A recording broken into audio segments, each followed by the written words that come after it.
41 நாட்கள் ஒரு ஒரு மாநாட்டில் துவங்கிவிட்டு அதுக்கு பிற்பாடு மக்களை சந்திக்காமல், மக்கள் வெள்ளம் வந்திருக்க நான் போனால் எனக்கு கூட்டம் கூடி விடுவார்கள் என்று ஒரு கருத்தை சொல்லி இருக்கிற ஒரு தலைவர் இப்பொழுது புத்தக வெளியீட்டிற்காக எல்லாரும் வராருன்னா வெறும் புகழ் வாய்ந்த இடத்தில் மட்டுமே நீங்கள் வந்து சேருவீர்கள் என்கிற 2 காட்சிகள் தான் நம்ம காமிக்குது.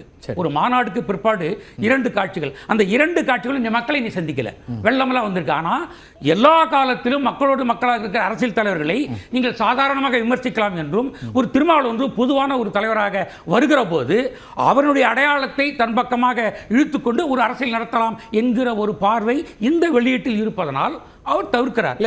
அம்பேத்கர் அவர்களை இப்போ யாரும் புதுசாக கொண்டு போய் சேர்க்க வேண்டிய அவசியம் இல்லை. நீங்கள் சொல்கிறதுல மாற்று கருத்து இல்லை. இங்கே அம்பேத்கர் பெயரால் சட்டக்கல்லூரிகள்லாம் இயங்க தொடங்கி பல வருஷம் ஆயிடுச்சு, அதுலேயும் மாற்று கருத்து இல்லை. ஆனால் அடுத்த தலைமுறைக்கு ஒரு பிரபலமாக இருக்கக்கூடிய ஒரு நடிகர், அவர் உச்ச நட்சத்திரமாக இருக்கக்கூடிய ஒருத்தர், அவரும் கொண்டு போய் சேர்க்கிறார் அப்படிங்கிறத அதை அப்படி பார்க்க முடியாதா? அவர் ஏன் அதை தன்னுடைய அரசியலுக்கு பயன்படுத்துகிறார்? அவர் அரசியலுக்கு முன்பாக ஒரு நிகழ்வில் கலந்து கொண்டிருந்தாருனாக்கா எந்த பிரச்சனையுமே கிடையாது. அவர் வாழ்வினுடைய ஒரு பகுதியாக சமூக தலைவர்கள் அடையாளப்படுத்துகிறார் நினைக்கலாம். அவர் தமிழக வெற்றி கழகம் என்று ஆரம்பித்து விட்டு ஒரு கட்சியை ஒரு தாக்கி பேசி தனக்கான கொள்கைகள் இருக்கிறது, நான் வந்தால் எல்லாருக்கும் அமைச்சர்களுக்கு பங்கு கொடுப்பேன் என்று சொல்லுகிற போது அந்த செயல்கள் எல்லாமே இன்னொருவரை தன் பக்கம் வைத்துக்கொண்டு தான் முதன்மையாக வர வேண்டும் என்கிற ஒரு மிகப்பெரிய அரசியல். இந்த அரசியல் ஏற்கனவே இருக்கிற களமாடிக்கொண்டிருக்கிற மக்களின் தலைவர்கள் எப்படி உடன்பட்டு போவாங்க? ஏற்கனவே ஒரு அனுபவம் இருக்குது.